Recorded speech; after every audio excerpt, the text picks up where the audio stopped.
them away. Now they're standing outside the bank with this nugget thinking, what on earth do we do now? Now I found such a huge nugget here. It would have been handy for us if we had found just a couple of smaller ones. That's when they came up with the bright idea to take this nugget down the road into the local blacksmith. Gave this nugget into him and he cut this into 3 individual pieces. They got their pieces back, headed back into the bank, and once this was then finally melted down and weighed, it yielded around 2,302 ounces. All right, you'd know that to be just over 71 kilograms of solid gold. At the time in 1869, these boys, they received £10,000 for their find. Back in those days, that was life-changing money. To put things in perspective for you, you bring this much gold into our bullion desk today, and you'd be walking away with close to $16 million. All right, so I think it's fair to say that the pair, they split the fortune on that one. So that's the largest nugget found in Australia, and that includes the world as well. But you know, we're in WA, so of course I've got to tell you about the largest nugget found here. Now, the largest nugget found within Western Australia. You all right? Yeah? All good. The largest nugget found in Western Australia was actually found by a young 16-year-old boy by the name of Jimmy Larkham. He found this nugget prospecting with his dad, Jimmy Larkham Sr.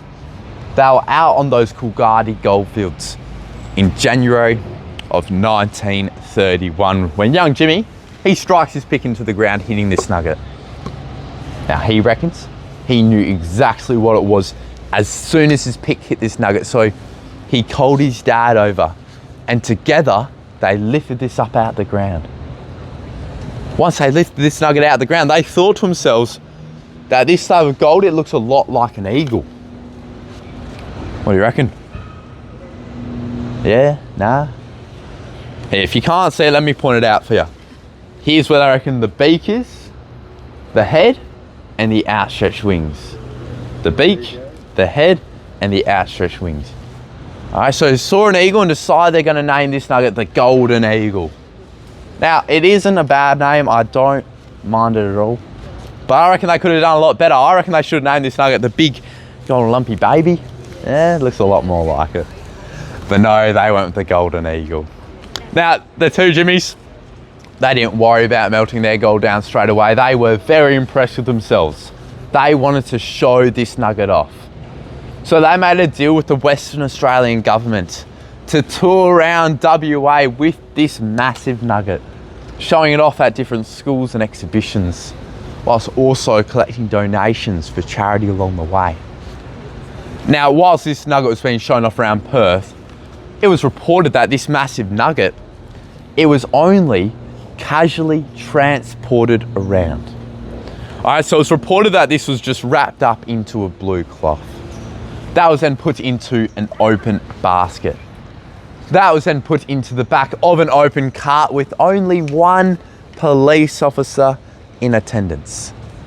Now, yes, I have no idea how this nugget did not get stolen, because we've actually had visitors that have recalled seeing this nugget and even being allowed to touch it as they filed past it.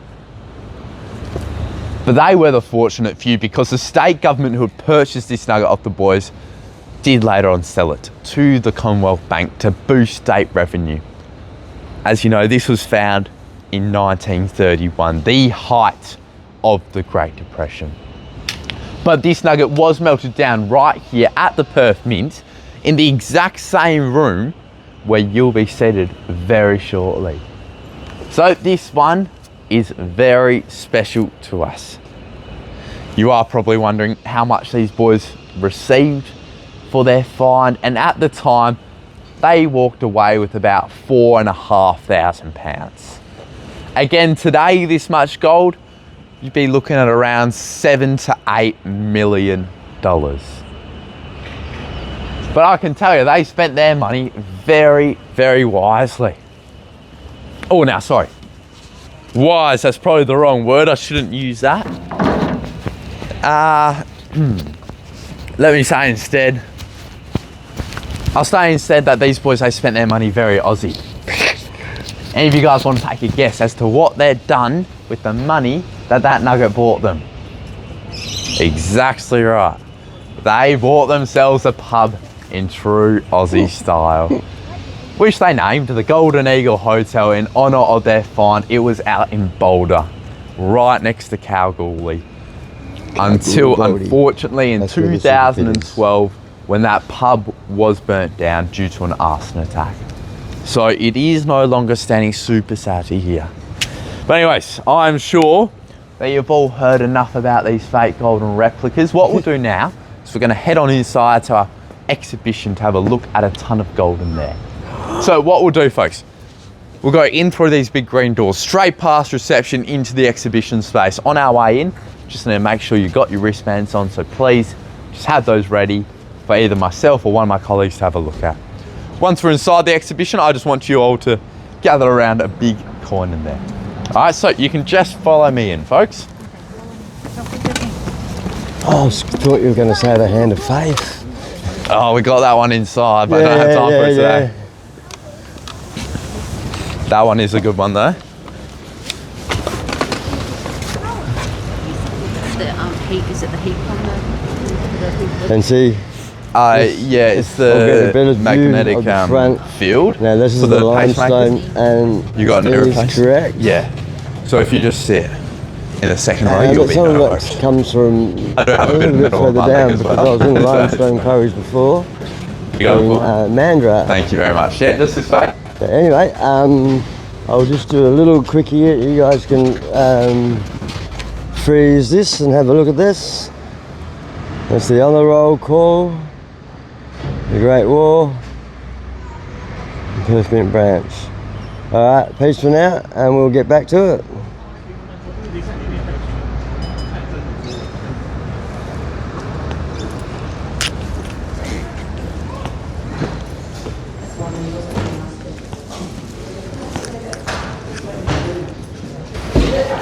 Are you on this tool, sir? Yeah.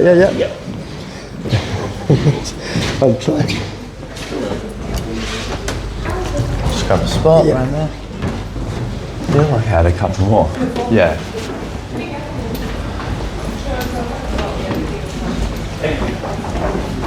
It's this way.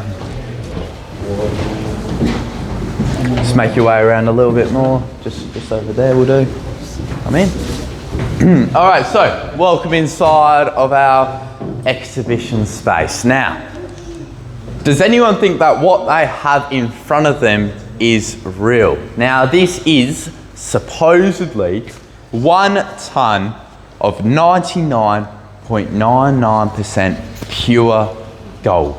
I know, at least for me, when I first started working here, I thought that there's no way. No chance this coin could be real. I thought this would have to be gold plated. You know, I was kind of hoping this would be a big chocolate coin, something like that. But I can tell you much to my disappointment, this coin is not made up of chocolate, but it is in fact made up of 99.99% pure gold. Now, what is interesting about this coin is that it does not just hold one value, but this coin, it holds 3. All right. Now, on the side that's facing me at the moment, you're going to notice the late Queen's effigy. Now, underneath that as well, we have got its face value, which reads $1 million.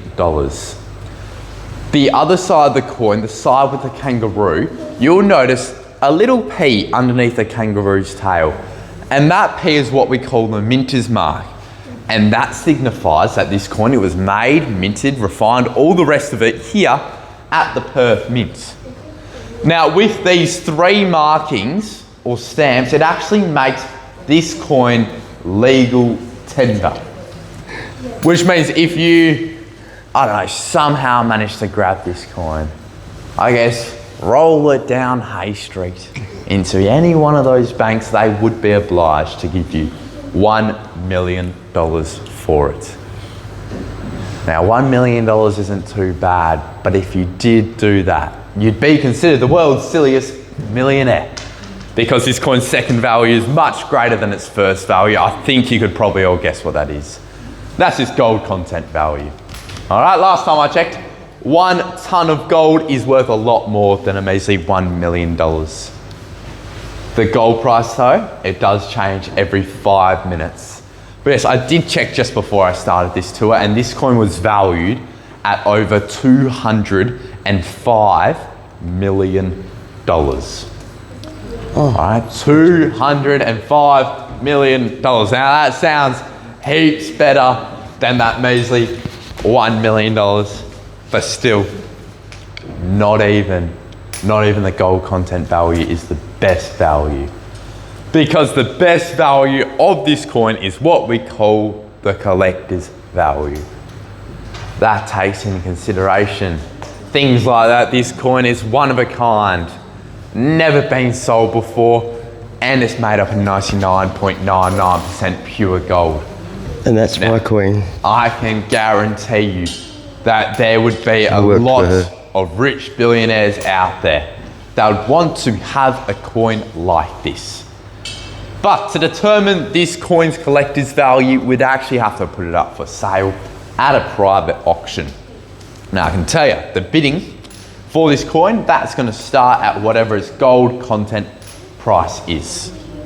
Now I am very sorry to tell you that you can please put your lovely wallets back into your pockets, as we aren't planning on selling this coin anytime soon.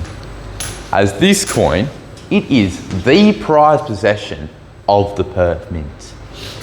Now, you might be wondering, if this is your prized possession, surely you have got to have some special safety features for this coin. You know, there's no guards standing around in here, so I'll tell you, look up at the roof. We have got lasers pointing down onto this coin. Nah, just kidding, they're regular lights. There's no lasers, no special safety features, mainly because we don't need them. This coin's biggest safety feature is itself. Its weight. It weighs a ton. I know a couple of you do look fairly strong, but I think you'd have a very hard time picking up a ton. And before you ask me, you're not allowed to try either. But let me mention that at the end of each day, this coin, it does stop spinning, and then we do lower it down into the very thing it's sitting on. This right here, this is its very own vault. Once it is down, we close up these lids, just to keep it nice and safe during the night. Now folks, this concludes the first part of the tour. What's going to happen now, you're going to have about 5 to 10 minutes to yourself, just have a little roam around our exhibition whilst my colleague gets herself ready for the gold pour presentation. When we're ready for you guys, we'll call you into the melting house. You'll find that down the end of our exhibition on the right. Please, when you hear me call you in, just come as quickly as possible, as the gold does need to be poured at a certain time for it to be safe. Now, I will mention as well, as you're heading into the melting house, the first row, you don't usually get the best view. If you sit higher up, you'll get a better view, all right? But for the time being, just enjoy our exhibition. Any questions, come up and ask me. Cheers. Cheers, mate. Did you want to